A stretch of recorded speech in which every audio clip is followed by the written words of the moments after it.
Buenas tardes, amigos. Este es el programa Diálogos del Montonero. Hoy es 29 de julio, un día después del mensaje presidencial en que el presidente Castillo habló de una constituyente que sea diferente al Congreso, que esté integrada por representantes de las organizaciones directas en combinación con representantes elegidos por sufragio. Un día después de que prácticamente nos recitara el procedimiento bolivariano para concentrar el poder, el presidente Castillo pide una constituyente que es la máxima expresión de concentración de poder de una sociedad. El día de hoy, el señor Castillo nombró a Guido Bellido como presidente del Consejo de Ministros, y al cierre de esta edición se estaban por conocerse los ministros del nuevo gabinete. La conclusión que se extrae de estas dos primeras jornadas del presidente Castillo es que Perú Libre está en el gobierno, que el presidente Castillo está gobernando en relación directa con Perú Libre, con Vladimir Cerrón, y que, bueno, el señor Bellido, digamos, había sido cuestionado por sus declaraciones frente al terrorismo, por sus dudas, sus vacilaciones en condenar el terrorismo de Sendero Luminoso, pero, sin embargo, el señor Bellido es el presidente del Consejo de Ministros designado por el presidente. Todo esto puede abrir un escenario muy incierto de confrontación, de tensión. El Perú sigue tomado por la confrontación. Y para analizar estos temas hemos convocado al señor Antero Flores Arauz, expresidente del Consejo de Ministros, expresidente del Senado, un político de larga trayectoria en nuestra vida pública, quien ha tenido la gentileza de aceptar este diálogo. Buenas tardes, señor Antero Flores Arauz. Gracias por el diálogo. Encantado de estar con ustedes y especialmente con este programa del Montonero. Bueno, la primera pregunta es de cajón. ¿Cuál es su balance de estas dos jornadas del presidente Castillo? Ya tenemos discurso, asamblea constituyente convocada o expresada, que va a ser iniciativa del Ejecutivo, y tenemos al señor Guido Bellido como presidente del Consejo de Ministros. ¿Cuál es su opinión, señor Flores Arauz? Bueno, el discurso que dio en el Congreso, el mensaje a la nación a través del Congreso del día 28, fue, ¿qué puedo decirles? Un buen ejercicio de bastante maquillaje para, en fin, tranquilizar a mucha gente, muchas personas que realmente no la ven y siguen sin verla. Planteó cosas correctas, como por ejemplo, hizo una buena evaluación situacional de los diferentes sectores de la administración, de los diferentes ministerios, etcétera, de las carencias que tenemos como en saneamiento, la falta de agua potable, la falta de desagüe, la necesidad de electrificar más, en fin, de comunicarse, los temas de vías ferroviarias, etcétera. Entonces, la situación, esa observación situacional bien, y decir cosas como que hay que mejorar el empleo y que el empleo debe ser... Pero todas esas cosas fueron borradas con el anuncio de la constituyente. No solamente con eso, Víctor Andrés. Hay más cosas que la gente ha pasado desapercibida porque ha dado determinados caramelos. Es muy sencillo decir, no voy a tener control de cambios, vamos a ser respetuosos de la propiedad privada, pero simultáneamente abre caminos para el dinero de los impuestos sean escandalosamente utilizados, no sé cómo. Ha hecho una serie de ofertas que son materialmente imposibles. Bueno, es gastos del Estado a todo trapo. Así es.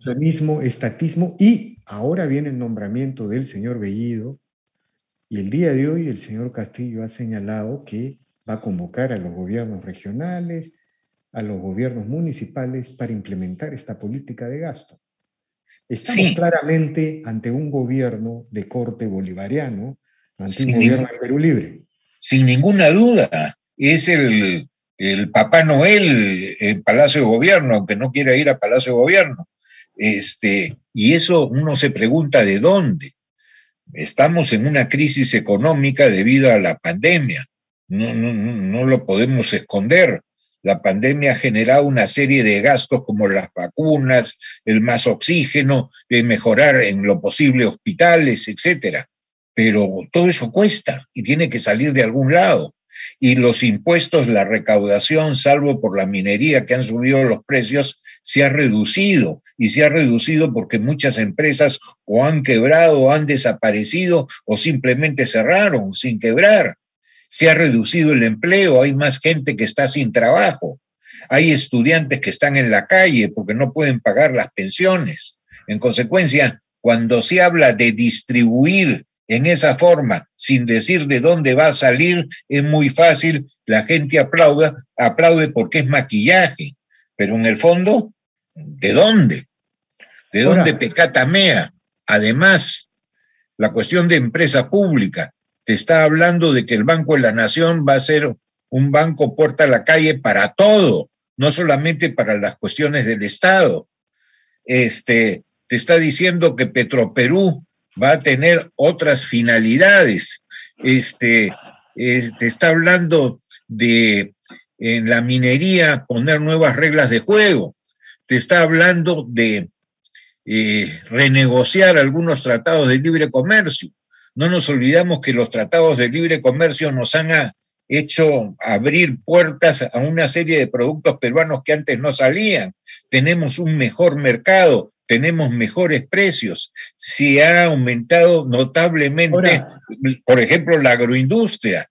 Entonces, has firmado, tienes el convenio de APEC, que ha sido beneficioso para el Estado, los tratados de libre comercio, el mismo convenio con México, Colombia y Chile, que ha sido también beneficioso. Hoy día se acaba de aprobar en el Congreso nuevos pactos con el sudeste asiático. Entonces tenemos una serie de posibilidades que no puedes estar cambiando. Y cuando hablas de renegociar ese tipo de contratos, estás generando desconfianza, como cuando estás diciendo que, por ejemplo, para algunas actividades extractivas tiene que haber adicionalmente de la licencia social, te habla del beneficio a las comunidades. Ellos pagan impuestos, pagan regalías, hacen muchas obras fuera de lo que pagan de sus impuestos y encima quieren un bienestar generalizado en la colectividad. ¿De dónde va a salir? Entonces, eso ahuyenta la inversión, que es la generadora de puestos de trabajo. Entonces, no hay que mirar por encimita las cosas, hay que ir a profundidad, y la profundidad de ver estos anuncios bien edulcorados nos hacen sospechar de otras cosas, ¿no? Ahora, ¿cuál es la estrategia del Ejecutivo? Hablemos ya así porque, digamos, o del señor Pedro Castillo, del Ejecutivo, de Perú Libre. Presentan un presidente del Consejo de Ministros como el señor Guido Bellido, que va a polarizar con el Congreso.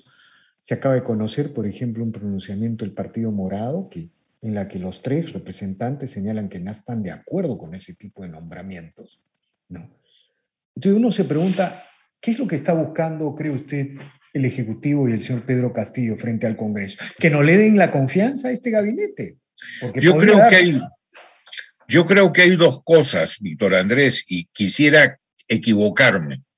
Uno, que quien está cortando el jamón no es el presidente proclamado y juramentado, sino que lo está haciendo el señor Cerrón, porque el señor Bellido responde, como se ha visto en la campaña y toda la información que ya tenemos, que responde a Cerrón. Y esto es en cierta forma también un mensaje al Congreso.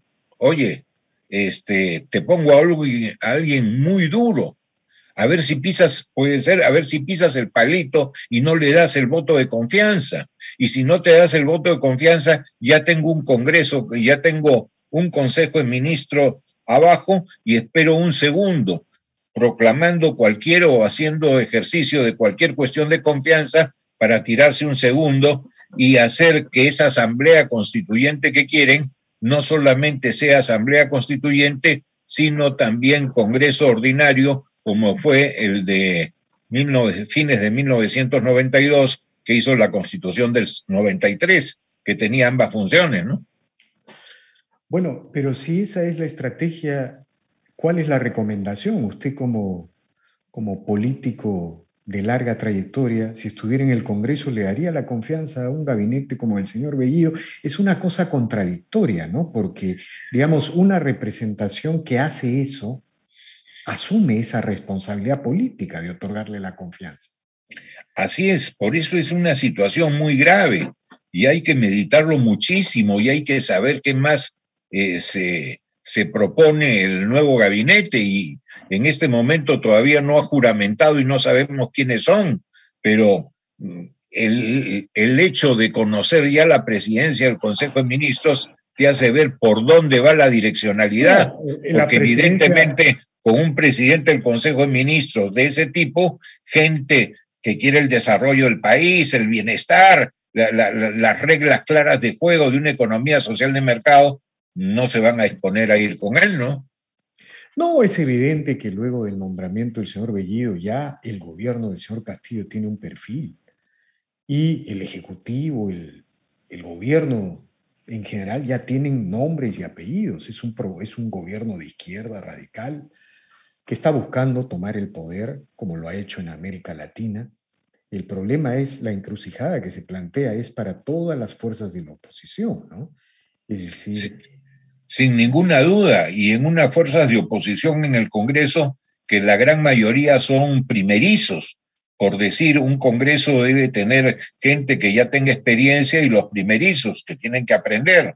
Pero como no ha habido reelección parlamentaria, de atrás, de muy atrás, vienen algunos como Eduardo Salguán, etcétera, pero son pocos. Entonces tienes un Congreso mayoritariamente de primerizos y con ciertas bancadas que no sabes al final cómo van a actuar, ¿no? Ahora, no te olvides adicionalmente que el Poder Ejecutivo puede tener siempre, si lo quisiera, mañas para conseguir la aquiescencia del Congreso. Es muy fácil para el gobierno dar puestos, que al pariente, que al cuñado, que a este, que al otro. Y dos, las obras que requieren en provincias. Entonces, un parlamentario que le ofrecen la carreterita o el camino rural que está necesitando su provincia, bueno, se echa, ¿no? Lo hemos visto. Por todas las cosas que usted está describiendo, usted tiene una visión pesimista sobre el futuro de la democracia, la libertad en general. Quiero equivocarme, como te dije hace un rato, pero la visión que tengo, quiero que sea objetivo, y la objetividad me hace pensar mal. Yo no puedo pensar bien cuando me ponen a esta gente que se disfraza para entrar al Congreso, como hemos visto a este señor Bellido, y hoy día va con el terno azulino que está de moda. ¿Cuál es? ¿Qué pretende? Y los discursos que le hemos escuchado, después de haber visto lo de Ayacucho, he entrado pues a una serie de sitios para ver los antecedentes del señor Bellido, y la verdad que no son nada que justifique su nombramiento. Ahora, la oposición, digamos, tiene que actuar unida en el Congreso, pero también se tiene que buscar una amplia convergencia de la oposición fuera del Congreso. La organización ciudadana, la presión ciudadana es muy importante para hacer respetar la Constitución, para hacer respetar las instituciones, el funcionamiento de las instituciones en el país. Sin ninguna duda, ya se ha cometido varias veces el mismo error de ir divididos, y ahí están las consecuencias. Yo creo que no debemos estar siempre como el ciudadano que patea la misma piedra. Ya nos ha sucedido. Tiene que ser una llamada de atención para buscar la unidad, por lo menos de propósitos y de acciones. Oigan, acá no está en juego un proceso electoral el próximo año. Acá está en juego la democracia del país y su desarrollo. Hemos tenido casi 3 décadas de desarrollo, con algunos bajetones, es verdad, pero se ha desarrollado el país. Prepandemia hemos estado en el camino correcto. Luego ha venido esta pandemia que nos ha desequilibrado, Ahora, pero tiene que terminar en algún momento. lo que usted dice es realmente dramático, ¿no? El Perú ha tenido efectivamente 4 elecciones ininterrumpidas, 4 sucesiones presidenciales democráticas, estamos en la quinta, pero parece que hemos llegado a un momento de agonía del sistema republicano, pero no solamente eso. El Perú en estos 30 años ha triplicado su PBI, redujo la pobreza del 60% al 20% antes de la pandemia, con la Así pandemia es. creció 10%. Entonces, de pronto, la pandemia, por todos los errores del Estado, de este Estado que ha manejado la mayor cantidad de recursos fiscales proporcionalmente de toda nuestra historia republicana, la pandemia nos dice que no hay Estado, que no hay un sistema de salud, no hay vacuna, no hay camas UCI, más de 200.000 muertos y sale este resultado. ¿Solo es la pandemia o los actores políticos hemos cometido errores imperdonables que nos han llevado a esta situación, doctor Antero Flores Arauz? Las dos cosas. La pandemia indiscutiblemente, Víctor Andrés, ha influido muchísimo en el estado de ánimo de la gente. La gente se ha visto que está irritada o irritable por todo. Y el resultado de estas elecciones mucho tiene que ver con eso, con ese fastidio, con ¿qué te digo?, resentimiento contra un Estado que no ha tenido ni el oxígeno, ni las camas UCI, ni las vacunas a tiempo. En fin, algo hizo Sagasti, es verdad, pero ha sido un Estado que no ha sido eficiente, más el tema de corrupción, más el tema de la prensa mermelera, que hay que decir las cosas por su nombre, que la ha habido. Ustedes son una excepción, una de las pocas excepciones que se han estado viendo. La publicidad del Estado ha estado haciendo milagros para conseguir una prensa adicta a esos recursos. Pero y adicionalmente a eso, la falta de unión de las agrupaciones políticas. Y aparte de eso, esta guerra política que ha durado prácticamente 2 décadas, ¿no? Después de la caída del Fujimorato, una imposibilidad de gestar acuerdos, de formar una comunidad política entre las izquierdas, las derechas democráticas, y una guerra con la envoltura de fujimorismo, antifujimorismo. Bueno, ahí están los resultados, ¿no?